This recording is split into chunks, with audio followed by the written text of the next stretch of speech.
সবাইকে। তো এখানে আমি রান্না করছি তোমার ডাঁটা দিয়ে, সসনার ডাঁটা দিয়ে, আলু দিয়ে। এই যে কাতলা মাছ করে যাচ্ছি তোমাদের দাদার জন্য। ও হ্যাঁ, তোমাদেরকে তো পাইনি, আমি একটু তারাপীঠে যাচ্ছি, তার জন্য দেখো এটা বানিয়ে নিয়েছি রুটির সাথে খাওয়ার জন্য।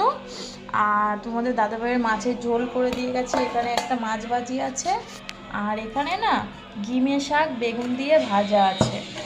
আর এখানে দেখো তেঁতুল দিয়ে টক ডাল করে দিয়ে যাচ্ছে।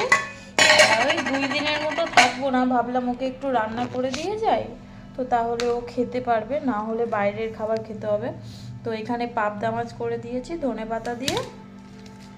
আর এখানেও ওই কুমড়ো তরকারিটা এখানেও নিয়েছি, মানে রেখে দেওয়ার জন্য। আর তোমার এখানে তো বললাম মাছের ঝোল। আর ফ্রিজে না তোমার ওই একটু কি বলে কচুর লতি রান্না করা আছে, তারপরে তোমার লোটে মাছ রান্না করা আছে। তো আশা করি 2 দিনের জন্য হয়ে যাবে। তো চলো টাটা। আজকে ওই জন্য সকাল থেকে কোনো ভিডিও দিতে পারিনি।